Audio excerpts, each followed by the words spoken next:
Welcome to The Explainer. The Umrah pilgrimage, it's this incredibly profound spiritual journey for millions of people. But what are the actual steps? What do you do? Well, today, we're going to break it all down. We're creating a clear, visual guide that turns these ancient, sacred rituals into a journey that's really easy to follow. So, let's dive right in. What are the actual steps of this sacred pilgrimage? Let's get into it. Okay, so we've broken this whole spiritual journey down into 5 main stages. First, we'll look at preparing for the journey itself. Then, we'll dive into the sacred circumambulation, the tawaf. After that, it's a moment of reflection with prayers and Zamzam water. Then comes the ritual walk, the sa'i. And finally, we'll cover how you complete the Umrah.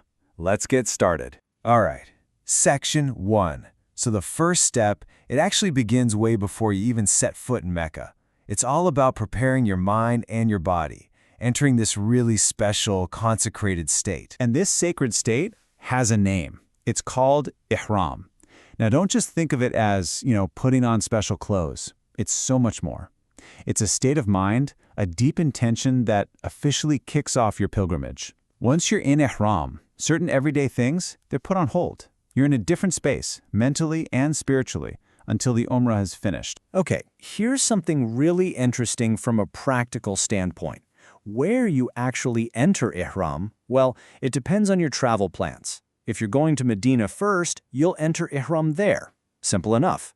But if you're flying straight towards Mecca, you've got to enter this state much earlier, maybe at home, at the airport, or even on the plane itself, before you cross this designated boundary called the Miqat. So how do you formally enter Ihram? Well, it's this beautiful 3-part process that really aligns your actions, your mind, and your voice. You start with a prayer, then you state your niyyah, and that's your formal personal intention to perform Umrah. And it all leads up to reciting this really powerful, unifying prayer. And that prayer is the talbiyah.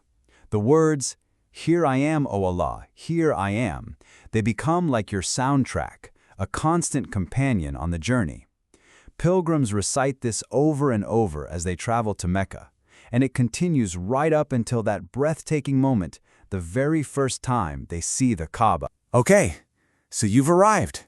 You're at the Great Mosque, the Masjid-i-Haram in Mecca. Now you're ready to begin the absolute heart of the Umrah, the Tawaf. And I just have to pause on this for a second. That first glimpse of the Kaaba, it's a moment that's just filled with significance. It's believed to be this time of incredible spiritual power, a moment where any sincere prayer you make is accepted. So what is Tawaf exactly? Well, it's the physical and spiritual act of circling the Kaaba 7 times counterclockwise. Each and every circle is this powerful act of worship with the Kaaba right there at the center of your universe, at the center of your focus. Now, before you just start walking, there's a specific set of things you need to do. For men, this means uncovering the right shoulder. That's a practice called istibah. Then everyone makes their intention, their niyyah, specifically for the tawaf. You start at the corner with the black stone, raising your hands in a greeting. And one more thing for the men. For those first 3 circles, you pick up the pace to a brisk walk, something called remel. And what's so beautiful is that each circuit is structured. It's not just a walk in a circle, it's a moving prayer. As you can see here, as you move around, there are specific supplications for different points. You start at the black stone, then you pass the Iraqi and Syrian corners with their own prayers. You greet the Yemeni corner, and then in that final stretch, between the Yemeni corner and the black stone, you recite the famous Rabbana Atina prayer for good in this life and the next. So you do this whole structured circuit, a total of 7 times. Each loop has a name, it's called a shot, and once you've completed all 7, your tawaf is officially done. Okay. After the real physical and spiritual intensity of those 7 circles, the next stage is all about shifting gears. It's a moment of calm, a time for prayer and for drinking sacred water. And this moment of reflection, it also has a really clear sequence. First, for the men, you cover your right shoulder again. Next, everyone performs a 2-rakat prayer. Ideally, you'll do this near the Maqama Ibrahim, the Station of Abraham. And this is followed by the truly special act of drinking water from the well of Zamzam. And even the way you drink the Zamzam water has this beautiful etiquette. It shows you that it's about so much more than just quenching your thirst. It's a deeply spiritual act. You say blessings, you drink it in 3 sips, you give thanks after each one, and you make a personal prayer asking for things like knowledge, provision, and health. It's really intentional. All right, feeling refreshed and rejuvenated by the prayer and the Zamzam water, the pilgrimage moves on.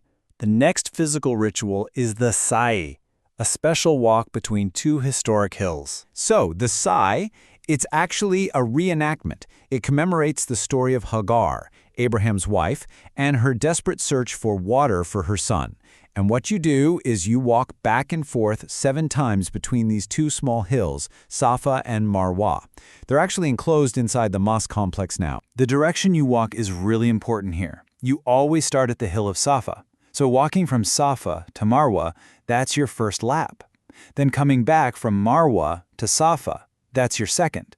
And you keep going like this for 7 laps, which means you'll finish your final lap at the hill of Marwa. Now, as you're walking between the 2 hills, you're going to notice a section that's marked with green lights. Pay attention to this, because it marks a key difference in how the ritual is performed. In this area, men are meant to pick up their pace to a light jog or a run. That's called hervele. Women, on the other hand, just maintain their normal walking pace the whole way. So, you've just finished your 7th lap of the Sa'i. You're standing at the hill of Marwa. You're almost there. You're ready for the final, simple act that brings the entire Umrah to a close and releases you from that sacred state of ihram. And that final step is the ritual cutting of the hair. It's known as trash. For men, the preferred way is to shave the head completely, but trimming is also an option. For women, it's much simpler. They just need to trim a tiny amount, maybe a centimeter or 2, from the ends of their hair. And with that one act, it's done. Cutting the hair signifies that you have successfully completed all the rituals. Your Umrah is finished. All those restrictions that came with ihram are now lifted. You can change back into your regular clothes. You've done it. You've completed this incredibly meaningful spiritual journey. So this really leaves us with a final thought, doesn't it? We've just walked through this incredibly precise path, literally echoing the steps of people and prophets from centuries and centuries ago. So in our modern world, which is just always changing, what is the power of that? What does it mean to take part in a ritual that has stayed so consistent, connecting you, right now, to millions of others across generations through the very same shared actions and shared faith?